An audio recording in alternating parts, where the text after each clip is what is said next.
Televisión Canela presenta Frente al Personaje, con la conducción de Osvaldo Morocho Amputia. Amigos, bienvenidos a la programación de Frente al Personaje. Esta semana vamos a abordar este tema tan importante y que tiene mucha expectativa en la ciudadanía y que tiene relación con el Instituto Ecuatoriano de Seguridad Social. En estas últimas horas, en estos últimos días, el presidente del Consejo Directivo del IES dio a conocer la situación en la que se encuentra en este momento esta importante institución. Quizás digamos que fue un anuncio de algo que ya se había manifestado, que se había venido comentando, pero que ahora se hace un reconocimiento ya formal. La situación del IES significa pues una situación bastante complicada y una situación de crisis. Hay dificultades en los fondos de pensiones para cubrir los fondos de pensiones y hay dificultades para cubrir el fondo de salud. Y por ende el IES se está gastando los ahorros. ¿Qué significa esta situación?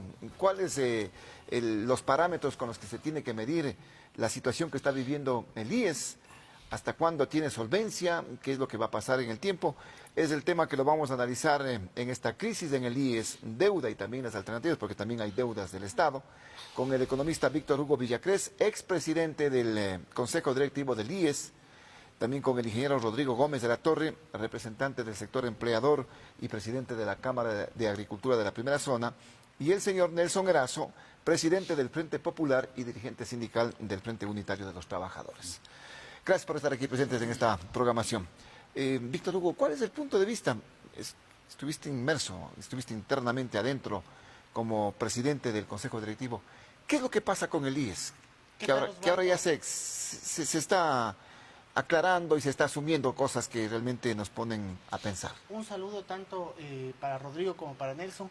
Empezar diciendo que yo veo dos vertientes, una vertiente de carácter mundial que se profundiza a nivel regional y una vertiente ya de carácter particular de lo que ha ocurrido en Ecuador en los últimos años. En la parte general yo diría que hay un estudio revelador del Banco Interamericano de Desarrollo, un estudio que se hizo para 27 países, 34 sistemas de seguridad social, que da cuenta de varias cosas. Primero, que la población está envejeciendo, la población en la región, en América Latina, no solamente y el en Caribe, Ecuador. En toda la región está envejeciendo. De hecho, lo que tomó en Francia alrededor de 65 años, en Ecuador y en América Latina está tomando 25 años. El hecho de que del total de la población, los jubilados y los adultos mayores pasen del 10% al 20%. Es decir, en 25 años, que ya están corriendo, el Ecuador tendrá el 25% de su población mayor de 60 años.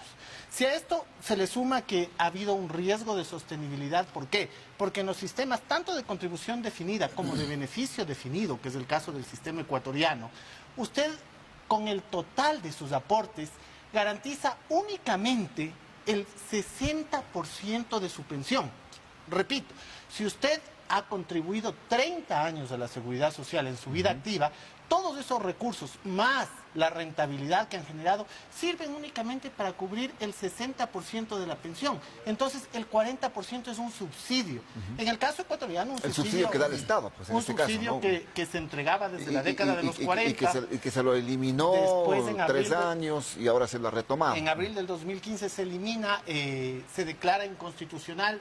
En el 2018 se recupera para el 2019, pero si se declara inconstitucional, ¿qué pasa con el subsidio que debía darse 2016, 17, 18, que asciende a más de 6.000 millones de dólares? Entonces ahí hay una de las fuentes que podría permitir generar mayor rentabilidad y sostenibilidad. Pero sigamos con el tema internacional. Han cambiado las formas de trabajo. Ahora, por ejemplo, hay sistemas como Uber, como Cabify, o sistemas con mucho más tecnología, y esta gente no está ahorrando para su jubilación. En América Latina y el Caribe, para que todos pongamos en proyección esto, solo el 54% de personas ahorran para cuando sean adultos mayores. En el caso de Ecuador, si usted revisa la población económicamente activa y la población empleada plena, se encuentra que 4 de cada 10 ecuatorianos se encuentran ahorrando para su jubilación. Es que la situación económica del país tampoco es que le permite al empleado entrar en el plano del ahorro, pues claro, hay veces que se vive al día. Si serían empleados plenos, es decir, si para ser empleado pleno debería estar afiliado a la Seguridad Social, esos afiliados son los que terminan ahorrando. Entonces ahí tiene otro elemento importante de que los trabajadores estén afiliados a la Seguridad Social. Es un tema más solidario, digamos, con el tema Y está bien la de seguro solidaridad, social pero campesino. ojo, Osvaldo, el sistema de beneficio definido ya es un sistema solidario per se, por lo que yo le decía al inicio, porque todo su ahorro, más los intereses, alcanza únicamente para Bueno, el 60% de sus pensiones. pero allí si estamos en ese plano tendría que ya el Estado tomar otro tipo de medidas. Otro tipo de medidas, solo con como esto no eliminar el termino. 40%. Fíjese que usted aporta sobre 12 salarios y recibe como jubilado 14 salarios, porque recibe como jubilado el 13º y el 14º, que todo. cuando está activo los cobra en 100%. Todo completito. Los empleadores, que es un sector realmente importante, ¿cómo miran la situación, el tema de la crisis que tenemos en este momento en el IES, ingeniero Gómez? Osvaldo, primeramente siempre grato estar aquí con Víctor Hugo y Nelson. A ver, nosotros hemos venido tratando el tema de la problemática de la seguridad social ya tiempo atrás. De hecho, hace un par de años ya en conjunto las cámaras con las centrales sindicales tradicionales, porque ahora hay nuevas centrales creadas, tratamos el tema e inclusive solicitamos a la OIT que se haga una auditoría de la situación del IES. Con los trabajadores, porque los trabajadores solicitaron... Fue un proceso conjunto con el FUT, la CEOL, la CEDOCUT, sí. El tema de los... Se plantearon varios conceptos que pueden ser políticamente muy bonitos. Queremos que todos estén afiliados. Entonces se tomó una resolución de eso que... manda la Constitución, pues Sí, la pero hay universalización de la seguridad social es para todos. Está bien, pero hay que financiarlo. Porque Desde también luego, podemos desde decir luego. que queremos que el cielo sea de otro color, pero hay que ver cómo le cambiamos de color. O sea, hay que ir viendo técnicamente las cosas. Entonces, el momento que por cada afiliado se incluyó a toda la familia, los hijos menores de 18, como beneficiarios más no aportantes, también encontramos que había, obviamente, si uno paga y 4 se benefician, había un problema, asumiendo una familia de 4 miembros. Allá hay una distorsión, entonces. Hay una el haber distorsión. ampliado, digamos, la cobertura para los hijos menores de 18 años. Un problema técnico, Sin económico. financiamiento. Sin financiamiento. Exacto, porque políticamente puede estar bien, pero para que las decisiones políticas se sostengan, tienen que tener un respaldo técnico atrás. Segundo tema, el retiro del 40%, más allá de que el Estado lo haya o no lo haya pagado. El retiro del 40% fue inconstitucional, lo decretó la Corte de hace poco, pero claro, la Corte también dejó en un vacío qué pasó con estos 3 años que Víctor Hugo menciona. Hay 3 años que se suman. El otro tema, que eso ya creo que raya un poco, no solo en lo político, sino ya tendrá algún otro calificativo.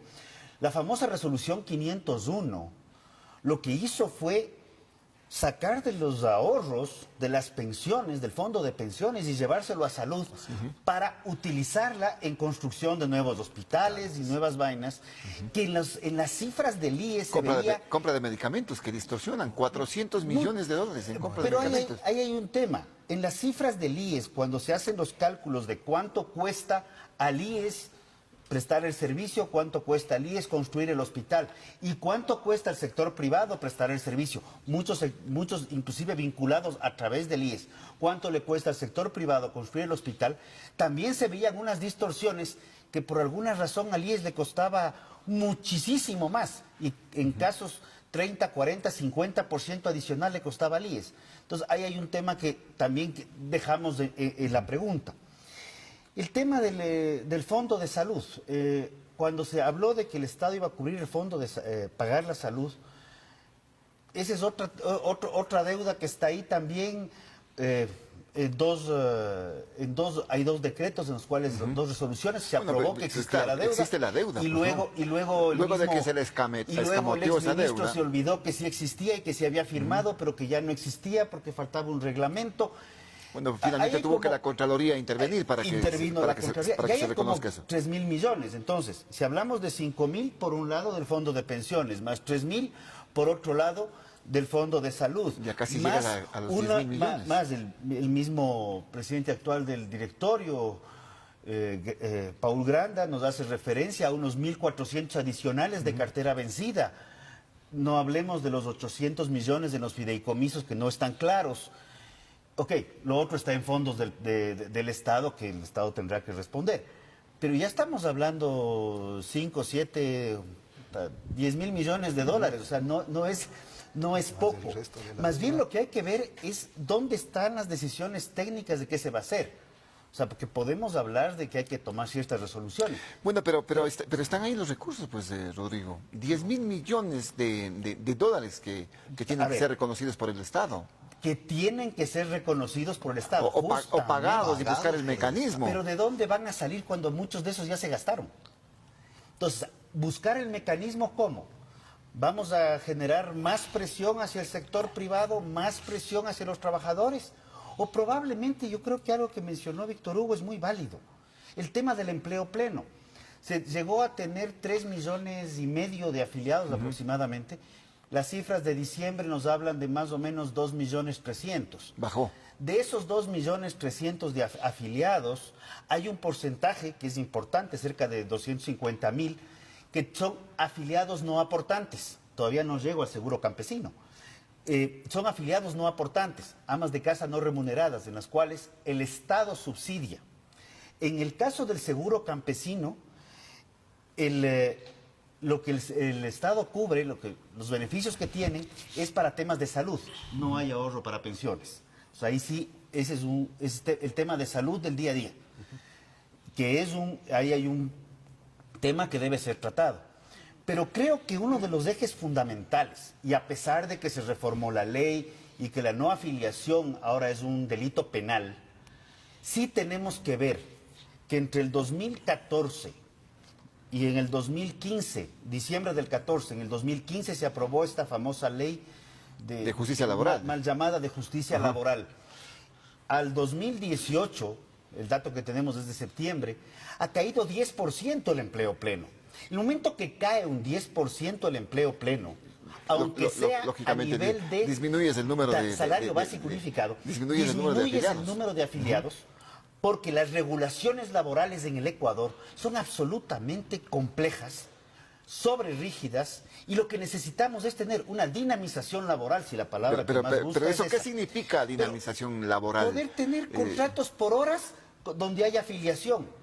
Poder tener contratos de plazo fijo donde haya afiliación. Nombrémoslo como se lo dice, flexibilización laboral en este caso. Como flexibilización, pero la realidad que tenemos que tratar hay que tener es más que afiliados. Tenemos que tener más empleo pleno que no solamente aporta al desarrollo de la economía en general y una competencia equitativa entre los diferentes actores económicos, sino también de manera directa sostiene Rodrigo, las afiliaciones. de pronto, y termino con esto, Osvaldo, pero genera algo más. Genera lo que es un ahorro, llamémoslo así, un ahorro obligado a través de la afiliación de la seguridad. De pronto viene esto a nivel de las medidas que tienen que adoptarse, pero ya vamos a analizar también este tema, la flexibilización laboral, los nuevos modelos de contratación. Pero los trabajadores, ¿cómo miran este tema? Ya lo venían anunciando ustedes inclusive respecto a la situación del IES en este caso. Nelson. A ver, primero muy buenas tardes con todos y cada uno de los panelistas. Efectivamente, el tema de la seguridad social es un tema que a los trabajadores nos ha venido preocupando desde mucho tiempo atrás. Hoy se habla de que existe una crisis en el Instituto Ecuatoriano de Seguridad Social, crisis que no ha sido causada por los trabajadores, crisis que ha sido causada por los distintos gobiernos de turno y que tienen que responder a lo que hoy está ocurriendo. Es decir, todos los gobiernos han tenido injerencia o han tenido algo que ver con esta crisis. Evidentemente, pero hay un elemento. Los trabajadores, los afiliados, los asegurados, somos descontados permanentemente de nuestros salarios para el aporte a la seguridad social. Es decir, los recursos de los afiliados están ahí. Hoy se habla... Bueno, los empleadores le pueden decir lo mismo, pues, ¿no? Hoy se habla de que existen algunas instituciones públicas que no han hecho llegar los recursos, ¿no es cierto?, que es parte de la deuda que tiene el Estado con la seguridad social. Así como también han existido empresarios del sector privado que también han hecho ese mismo tipo de cosas. Me refiero a esto porque hay que señalar un elemento. Los causantes de la crisis de ninguna manera somos los trabajadores. Y por lo tanto no se pueden tomar medidas que pretendan descargarse en las espaldas de los afiliados, de los asegurados para resolver esta O crisis. sea, usted dice, solamente no estaría en el tapete de un diálogo o una negociación el tema del incremento en los años de jubilación y tampoco el porcentaje de aportación. Mire, ¿qué es lo que ha ocurrido con el gobierno de la mal llamada Revolución Ciudadana, lo que fue el correísmo y lo que hoy es el gobierno de Moreno? Han pasado algunos funcionarios por el directorio del Consejo Directivo del IES, entre ellos el señor Ramiro González, hoy prófugo de la justicia, entre ellos el señor Richard Espinosa, a cual el Frente Popular, las organizaciones sociales y los trabajadores planteamos la necesidad de que no se le permita salir del país porque tenía que responder sobre la base de lo que negaba la deuda que tiene el Estado con el Instituto Ecuatoriano de Seguridad Social. Usted recordará que el Contralor, el señor Celi, determinó efectivamente que debía ser destituido por haber tenido esa actitud. Así fue. ¿Qué es lo que dijo el señor Moreno en ese momento? Dijo que él no era el causante de los problemas de la seguridad social y le aceptó la renuncia. Y de premio le mandó a Italia como embajador. Me refiero a estos temas porque si no le aceptaba la renuncia y era destituido, el señor tenía que quedarse respondiendo en el país. ¿Qué es lo que hizo dentro del Instituto Ecuatoriano de Seguridad Bueno, pero Social? en ese momento como que era la realidad diferente del Instituto Ecuatoriano de Seguridad Social porque había superávit, pues. No es eso, Es lo que, estuvo siempre manipulado. es lo que se presentó en este sentido. Osvaldo, no era eso, estaban manipuladas las cifras. Tanto es así que manipulaban las cifras para decir que no había una deuda en el tema de salud por parte del señor Richard Espinosa. Pero recordemos algunas cosas. ¿Qué pasó con el señor González? El tema del famoso call center. Medidas que le llevaron a una crisis económica al Instituto Ecuatoriano de Seguridad Social. Otra medida, las famosas derivaciones que habían en el tema de salud a las clínicas privadas. Entre ellas las grandes beneficiadas, la clínica del primo del señor González en la provincia de Sucumbíos, en la ciudad del Lago Agrio. Todas estas cosas, hoy todos conocemos que las clínicas privadas cobraban 2 o 3 veces por la consulta que se hacía. Inflaban los costos, ¿no? Operaciones o pero cualquier tipo de pero cosas. eso no va contra digamos, el objetivo que tenía esto, pues dinamizar, mejorar la atención en ese sentido. Debe ser eso. El hecho de que no haya existido una auditoría o un control es otra cosa, pues, ¿no? Osvaldo, ese tipo de medidas, y cuando había una acción en la cual se imponía desde arriba, no se le consultaba al afiliado, ni siquiera al mismo consejo directivo del IES. Recordemos que el señor Richard Espinosa le destituye a la representante de los trabajadores, Paulina Guerrero, para imponer la medida del cambio de la figura en la aportación en el tema de salud, sacando el tema del fondo de pensiones. Después se inventan otra figura para imponer un sinnúmero de medidas en contra de los afiliados y asegurados. Por eso digo, entonces hay que ver cuáles son los causantes de todo esto. Se inventan luego esta famosa ley de justicia laboral, que no solamente va en el tema de los 5.000 millones de dólares que se habla, porque solamente en el año 2015, cuando se inicia con esto, son 1.260 millones. El año 2016 ese monto subía, porque el cálculo del 40% es en base al PIB, número de jubilados. ¿no es cierto? Además. Y también al número de jubilados. Pero el 2017 también subía ese monto. Y el 2018 mucho más. Es decir, estamos hablando de que son cerca de 6.000 millones de dólares que le afectaron al tema de la seguridad social con este tipo de acciones. Claro, está identificado en este caso, ¿no? El monto mismo. Pero eso es una parte de la deuda. afectación. Y me refiero a estos temas, porque quienes han sido los causantes de esto son los que han estado dirigiendo el Instituto Ecuatoriano de Seguridad Social. ¿Qué dice la Ley de Seguridad Social, Osvaldo? De acuerdo con la ley, el artículo 29 establece los requisitos y prohibiciones y las inhabilidades dentro de la seguridad social. Y en el literal C dice que no pueden estar dentro del consejo directivo o dirigir, ¿no es cierto?, el consejo directivo, los morosos alíes, por obligaciones patronales o personales. ¿Habían morosos alíes entonces? Mi pregunta es, ¿cuál es el principal moroso en el país? El es Estado, el Estado. el Estado. Entonces, por lo tanto, no puede tener la representación el Estado del Instituto Ecuatoriano de Seguridad Social. La mayoría, los trabajadores, los afiliados, los asegurados, los pensionistas eso y lógicamente los jubilados estamos dejados con, de lado. con la ley de seguridad en este caso en la mano, pues ameritará una reforma, pues, ¿no? Pero de todas maneras el mayor empleador es el Estado. Pues, ¿no? Pero, no Osvaldo, puede no se dejar de trata lado tampoco cuál es el mayor su participación. empleador. Hoy el Consejo Directivo está en acefalía. Los trabajadores no tenemos representación. No tenemos representación. ¿Y quién está en el Consejo Directivo? Recuerde que el Contralor determinó que estaban prorrogados en funciones y que por lo tanto le daban a la Asamblea Legislativa la obligación de modificar el artículo 28 de la Ley de Seguridad Social para que se pueda elegir el nuevo representante de los trabajadores. Eso no ha ocurrido.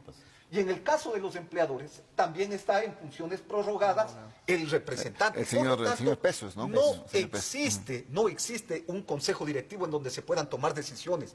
Ahí ha sido el Estado el que ha hecho y ha deshecho ese es el la reflejo ley. que existe, digamos, en este caso, lamentablemente, del IES. Pues. Pero Tantas situaciones, ese es el tema. incumplimiento de la ley en este momento. Bueno, pero vean que se están planteando ante este diagnóstico tan complicado que tenemos en el caso de Víctor Hugo, ¿cuáles serían las soluciones? Pues? A ver, antes de las soluciones... o desaparecerá el IES No, como tal. yo pongo dos cosas sobre la mesa. Antes, dentro de las soluciones ya. Hay un libro que yo estoy publicando este segundo semestre, mejor dicho, a finales de este primer semestre, que se llama Ecuador hacia un nuevo modelo de seguridad social. Ahí se recogen algunas de estas soluciones planteadas. Por ejemplo, que la tasa de reemplazo sea adecuada. ¿Qué es la tasa de reemplazo? ¿Cuánto de su último salario de activo recibe usted como pensionista? En la mayoría de casos de afiliados en relación de dependencia no hay problema. Pero con los afiliados voluntarios, estos afiliados terminan casi siempre recibiendo el 120, el 130% de lo que recibían como activos, supuestamente. Entonces les conviene estar jubilados. ¿Por qué? Ahí entramos al primer error. Porque hay un error en la fórmula de cálculo de las pensiones. ¿Ya? Usted no puede considerar únicamente las 60 mejores imposiciones. Exacto. Tiene que considerar un universo más amplio. El 100% de las No sé si el de las 100%, aportaciones. pero hay otros países que consideran, por ejemplo... Acordémonos que estuvimos, que nos dolarizamos. Pues. Exacto. Y antes por éramos eso le en digo, sucres. Por eso le digo, yo no veo viable que sea el 100% de las pensiones, pero veamos los países de la región. Consideran los 10, los 15 mejores años de aporte, con lo cual usted ya logra tener una pensión que tenga mayor concordancia con su nivel de aporte durante toda la vida de activo. Entonces, ese es un primer punto elemental. Un segundo punto, que lo dice además del reporte del Banco Interamericano de Desarrollo. La población envejece en América Latina y el Caribe. Es necesario plantear sobre la mesa de trabajo un incremento de la edad de jubilación con un régimen transitorio. Creo yo que, por ejemplo, los que actualmente están o superan los 45 años, los 50 años, digamos, deberían mantenerse en el actual régimen de jubilación, y quienes estamos por debajo de eso, pues nos tocará incrementar los años de aporte. ¿Por qué? Porque también vamos a vivir más. Se calcula que en 20, 30 años la esperanza de vida del Ecuador llegará a los 90 años. Y les puedo seguir enumerando. Pero tiene que tomarse en base al consenso. ¿Qué opinan los trabajadores respecto a esas alternativas? Perdón, los empleadores. A ver, yo creo Bueno, que también son trabajadores, tú eres trabajador también. Pues, ¿no? En este caso. lo que es interesante es ver que hay que romper un poco los mitos, ¿no? Los últimos años se habló de que había que ser jóvenes y que casi se calificaba como delito tener más de 35, 40 años. Y ahorita estamos hablando de que hay que incrementar la edad de jubilación. Sí, es real, eso es un tema absolutamente técnico. Pero también hay que reconocer que los mayores a 35, 40, 45 años, estamos también en una edad que también hay un tema de experiencia que se debe valorar. El otro aspecto que lo hemos planteado y lo hemos planteado en varios foros, necesitamos entrar a un código laboral mucho más dinámico y acorde a las nuevas realidades laborales. Las mismas tecnologías de la información nos llevan a un sinnúmero de opciones laborales de contratación que actualmente, ante la sobrerigidez del código, lo que vemos es que se incrementa el empleo no adecuado. Tú dices la utilización de la tecnología, pero... el caso que acaba de digamos digamos el nicho al que estás refiriendo no es que son tecnológicamente preparados, pues, no. en este caso, Yo como creo que hay para entrar en nichos muy grandes los cuales en ese ámbito. se va a ir dinamizando. Es que el mundo tiene que cambiar. No podemos seguir Pero no le van a pensando cambiar a una igual persona que de hace 60 años 40. en la actualidad, No, pues. con los 60 años no la vamos a cambiar. Más bien, un método, bueno, ahorita le veo a Víctor Hugo que me mueve la cabeza y parece que es real. La gente ahora usa WhatsApp, Vemos, la gente vemos ahora ahora gente de usa 50, Uber, 60 usa años Cabify. que se mueve en redes sociales mucho Entonces mejor tendrías que los tener una millennials. política de alfabetización Entonces, digital. Hay que hacerlas. Pero hay que comenzar ya a pensar en que el mundo está cambiando. La seguridad social es necesario sostenerla. El tema del 40% yo creo que es fundamental y definir qué pasa con esto. Obviamente ya legalmente está sancionado que eso se va a perder. Pero también ver la otra lógica, y creo que Nelson ha sido muy amplio en eso. Nelson ha hablado, y voy a poner las palabras un poco más crudas que las que pusiste tú. Nelson ha hablado de la politización extrema y cuasi, y esto lo pongo yo, de la corrupción que ha habido en el manejo de la seguridad social. Entonces, cuando ya tenemos eso... Pero tenemos esto es una herencia de todos los gobiernos, prácticamente. No, en eso estoy de acuerdo. El expresidente Le hablaba le han metido la mano al IES todos los que han podido. El expresidente decía en campaña en el 2006 que él promete que no va a meter la mano en el IES, que el IES va a dejar de ser la caja chica del gobierno. Cuando vemos las cifras, él cumplió. El IES pasó a ser la caja grande del gobierno, porque no era caja chica, ya eran miles de millones de dólares que emitía bueno, fondos. son situaciones y malas decisiones de pronto que se pero, adoptaron. Y lo que describe sin Víctor Hugo a mí me sustento. gusta, y más aún cuando le tocó estar en la presidencia del IES, es verdad. El presidente pone al presidente del directorio para que le preste plata al mismo gobierno. Yo me acuerdo que, Víctor Hugo, saliste precisamente por el tema del 40%, ¿no? Sí, algunos elementos que coincidieron, la ley de justicia laboral, el tema de... Yo planteaba, por La ejemplo, eliminación del 40%. para el tema de los menores de 18 años, lo que conversábamos extra micrófono, un reaseguro y la posibilidad de que paguen, que coticen tantas en cosas los que sistemas de salud. confluyeron ahí y no les gustó. Permíteme que estamos con el tiempo y me toca también escuchar la posición de los trabajadores respecto a las posibilidades de buscarle una solución, el financiamiento que debe tener el IES. A ver, el Estado o el gobierno ha pedido que hay que dar alternativas a la crisis del IES. Antes de haber hecho eso, tenían que haber pensado en no robarse la plata del Instituto Ecuatoriano de Seguridad Social. Y discúlpeme que les digan estas palabras. ¿En qué asegura usted que se robaron o se llevaron los recursos? De los afiliados. Están las vistas cuando hay los sobreprecios de todas las obras que se han hecho. Están las vistas cuando está el tema de el sobreprecio en el tema de la medicina. Está a la vista cuando se hicieron un sinnúmero de cosas que hoy repercuten, insisto, en un aspecto de decir que hay una crisis para tomar medidas en contra de los afiliados. A mí me preocupa una cuestión de lo que dice Víctor Hugo, y lo voy a decir de manera sincera. Lo que nos acaba de plantear es las coincidencias con el Fondo Monetario Internacional. Y de paso, también están coincidiendo en muchos casos los empresarios, que es el tema del incremento de los años de servicio como una de las alternativas. Como es el tema del incremento incluso del aporte de los afiliados y los asegurados al Instituto Ecuatoriano de Seguridad pero el presidente Social. del Consejo Directivo lo ha dicho. Mire, esto ¿qué tiene que dijo? nacer de un diálogo, de dijo? un consenso. ¿Qué dijo la gerente? Porque es necesario o no es del Fondo necesario. Monetario Internacional? ¿Qué dijo la gerente del Fondo Monetario Internacional? Hace algunos días atrás decía que es necesario, ¿sí?, que se recorten las prestaciones y se retrase la edad de jubilación ante el riesgo de que la gente viva más de lo esperado. Decía el primer ministro chino. Quieren que se mueva. ¿Qué decía el Una primer ministro anticipación. chino? Y ponían palabras de ellos mismos. Pido a los ancianos del país que se den prisa en morir, para que de esta manera el Estado no tenga que pagar su atención por la cuestión médica. Pero esto no ¿Pero significa qué que coincidía? esté Usted pasando en el recordará, Ecuador. Pues. Usted recordará que coincidía el señor Correa. También palabras del señor Correa, que decía que cómo así el Estado tiene la obligación de pagar el tema de la salud de los jubilados. Ese fue el mensaje para eliminar el tema del 40%. ¿ya? Que era ilegal, que era inconstitucional en Por este eso, caso. entonces, Que no había ellos un reglamento. toman este tipo de medidas Y no ven, pues yo le pregunto Oye, al señor Paul Grande. pero terrible, pues Son palabras de ellos, son declaraciones, son el gobernante reportes de chino, prensa. el gobernante chino que tenga esas aseveraciones, se supone que tienen una ideología más progresista, más allá, para que pues veamos estas cuestiones. Pero yo le pregunto casi al coincidiendo señor con el Paul Fondo Grande. Monetario Internacional. Yo le pregunto al señor Paul Grande. Acaba de señalar de que existe una crisis, que la alternativa también son esas medidas. Yo le pregunto, ¿qué está haciendo para traerles a los responsables de la crisis? ¿Qué está haciendo para decir que esté aquí el señor Espinosa, el señor González? ¿Qué alternativas está haciendo Ya, para recuperar esos recursos? muy de acuerdo, pero ¿qué saca trayéndole al señor González o al señor Espinosa? No sé dónde están los millones. ¿Se puede recuperar esa Tienen que plata? responder por todo esto. Y el Estado, la alternativa que tiene para superar esto es pagar la deuda. ¿Por qué no podemos decir cuál es la alternativa cuando el Estado tiene que cumplir con sus obligaciones?